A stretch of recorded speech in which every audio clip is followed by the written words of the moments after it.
৭ দফা দাবি আদায়ে তিস্তাপাড়ে লং মার্চ কর্মসূচি পালন করছে স্থানীয়রা। এ বিষয়ে জানাতে গাইবান্ধার সুন্দরগঞ্জ থেকে যুক্ত হচ্ছেন রিপোর্টার আব্দুর রশিদ জীবন। সরাসরি যাচ্ছে তার কাছে। জীবন, মূলত দ্রুত সময়ের মধ্যে তিস্তা মহাপরিকল্পনা বাস্তবায়ন সহ ৭ দফা দাবিতে আজকে তিস্তায় লং মার্চে অংশগ্রহণ করেছে তিস্তা দুপারের যারা সাধারণ মানুষ, তারা কিন্তু আসলে অংশগ্রহণ করেছেন এবং তারা যেটি বলছেন যে দীর্ঘদিন ধরে যে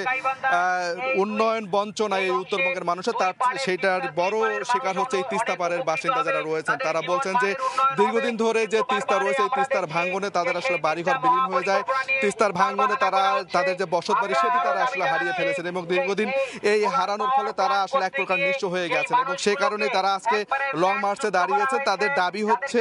দ্রুত সময়ের মধ্যে ক্ষুধা, মঙ্গা ও বন্যা প্রতিরোধে এই তিস্তা মহাপরিকল্পনা বাস্তবায়ন করতে হবে এবং একই সাথে বাকি যে দাবিগুলো রয়েছে সেইগুলো কিন্তু রয়েছে গাইবান্ধার এই যে সুন্দরগঞ্জ রয়েছে, এই সুন্দরগঞ্জের তিস্তার পাড়েই কিন্তু তিস্তা সোলার প্ল্যান্ট নামে বেক্সিমকো কোম্পানির একটি সোলার প্ল্যান্ট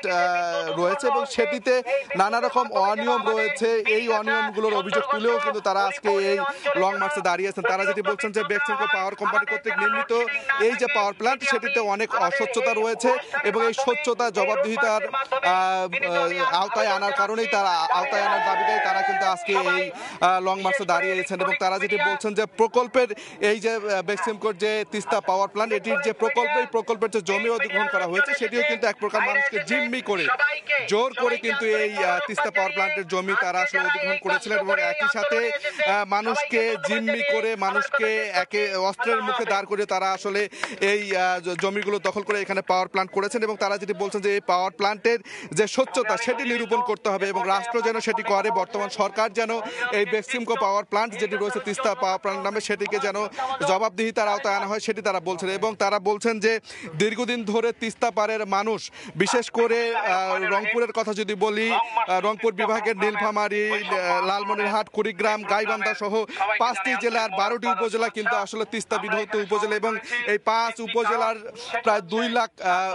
5 জেলার প্রায় 2 কোটি মানুষ কিন্তু তিস্তার দুই পারে বসবাস করেন এবং দীর্ঘদিন ধরে কিন্তু তারা দাবি জানিয়ে আসছিলেন যে কিভাবে আসলে এই তিস্তা মহাপরিকল্পনা বাস্তবায়ন করা যায় সেই দাবি তারা জানিয়ে আসছে এবং এই দাবির প্রেক্ষিতে তারা আজকে এই লং মার্চে দাঁড়িয়েছে এবং তারা তাদের দাবিগুলো তুলে ধরছেন। তো সব মিলে এই ছিল গাইবান্ধার সুন্দরগঞ্জ থেকে এই লং মার্চের সবশেষ। সরাসরি যুক্ত ছিলাম তিস্তা পাড়ে।